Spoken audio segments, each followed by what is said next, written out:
Bonjour à tous et bienvenue pour cette première vidéo ASMR sur la chaîne LK Partout.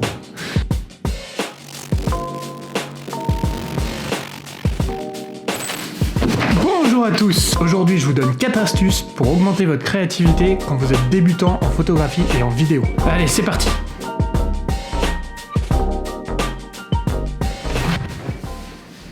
Astuce numéro 1, utilise toujours le mode manuel de ton appareil photo.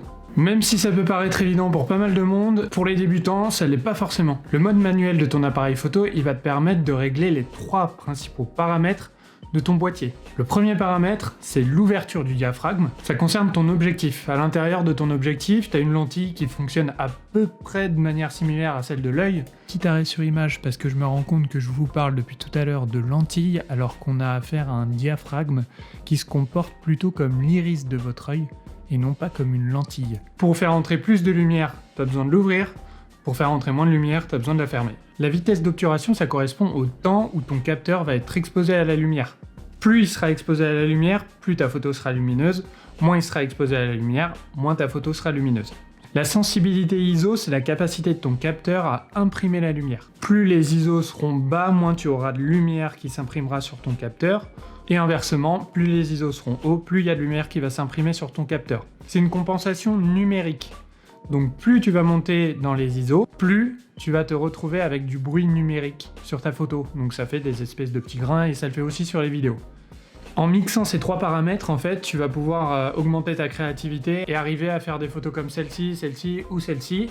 Ce qui est plutôt sympa quand on est débutant et qu'on se dit « Ah, il y a que les pros qui peuvent faire ça !»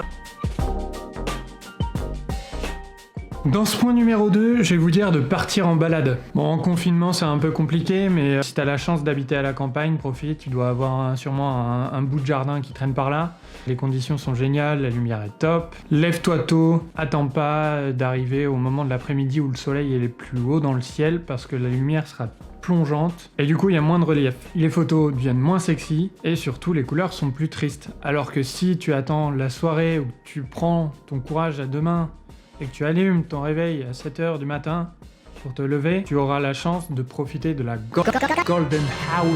Bon, ok, tu pars en balade en marchant, mais tu peux aussi partir en balade sur internet. Tu vas trouver une foule de contenus super intéressants sur la photographie. Que ce soit des youtubeurs, des artistes photos qui postent leurs photos sur Instagram, ou différentes communautés. T'as un site qui est top qui s'appelle 500px sur lequel tu vas pouvoir trouver en fait foule de photos, et l'avantage en fait c'est que les photos sont exportées avec ce qu'on appelle les EXIF. C'est les spécificités du boîtier et de l'objectif qu'ont pris la photo. Du coup tu auras toutes les informations en fait pour refaire cette même photo. C'est super utile, il y en a pour tous les goûts, il y en a pour tous les boîtiers et tous les objectifs quasiment. Ensuite va sur YouTube pour retrouver tes youtubeurs préférés. Je pense à Olivier Schmitt, la chaîne de Grain. Je pense également à Peter McKinnon et Jordi Quality qui font des contenus vraiment de ouf et qui seront une source d'inspiration de malade pour n'importe quel débutant. Tu peux aussi aller sur les forums et Facebook, il y a pas mal de communautés qui sont super actives, super bienveillantes, où tu peux partager ton contenu et en fait les personnes te donnent tout simplement leur avis. Des avis qui sont très souvent, voire tout le temps constructifs et qui t'aident à progresser, à remettre en question aussi ton travail parce que c'est important de remettre en question son travail pour avancer,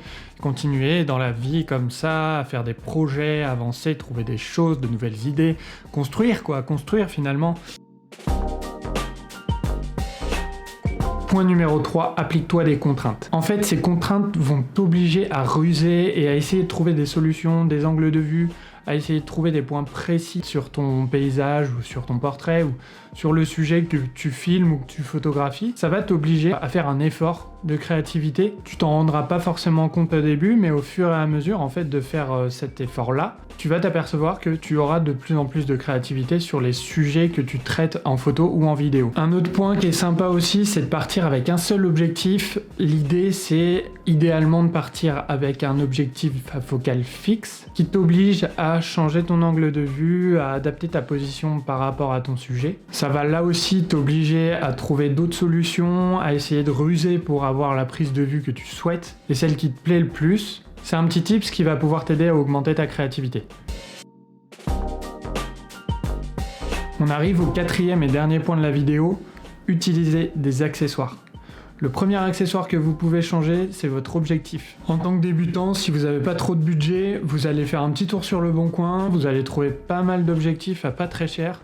Je pense surtout à un, c'est le 50 mm de chez Canon. C'est un 50 qui ouvre à 1.8 si je me rappelle bien, et c'est le 50 1.8 STM. C'est clairement un objectif débutant, mais qui est vraiment top pour faire des portraits, ce genre de choses là. Il fait un magnifique flou d'arrière-plan. Ça vous permettra de faire des super photos de portraits et ça professionnalisera aussi un peu votre pratique de la photo, étant donné que c'est une focale fixe. C'est un objectif qui se trouve sur le bon coin aux alentours de 50 €, donc c'est vraiment pas cher pour un objectif, mais il vous fera faire des merveilles dans un premier temps. Chez Canon, en tout cas, on a aussi le 18-135 qui est génial, ultra polyvalent, qui vous permettra de faire des photos de dingue. Et en plus, il est vraiment pas cher. Vous le trouverez aux alentours de 150 € à peu près. Pour un objectif, 150 €, clairement, c'est rien. Aujourd'hui, vous pouvez mettre jusqu'à 3 ou 4 000 € dans un objectif. Et encore, je pense qu'il y a beaucoup plus cher. Voilà, ça c'était pour parler de la partie matos photo à proprement parler. Vous pouvez heureusement aussi utiliser du matériel qui n'a rien à voir avec la photographie, dont on soupçonne même pas l'utilisation. Par exemple, une plaque de plexiglas. En fait, l'idée de la plaque de plexiglas, c'est de l'utiliser pour protéger votre appareil photo de projection ou de ce genre de choses. Par exemple, vous pouvez vous caler derrière la plaque de plexiglas et balancer un grand verre d'eau et shooter en rafale le moment où la personne balance le grand verre d'eau. Il y a quelqu'un qui fait ça très bien, qui est très actif sur Instagram, qui s'appelle Jordi Coalitic. Je mettrai le lien vers son profil dans la description de la vidéo. Ces idées, elles sont accessibles à tout le monde. Vous n'avez pas besoin d'avoir un budget de fou de matos pour faire ce qu'il fait, très clairement. Un boîtier d'entrée de gamme avec lequel on peut jouer avec les 3 principaux paramètres et un objectif, c'est largement suffisant et vous n'aurez pas besoin de plus. Bon, on arrive à la fin de cette vidéo. Merci d'avoir regardé cette première vidéo.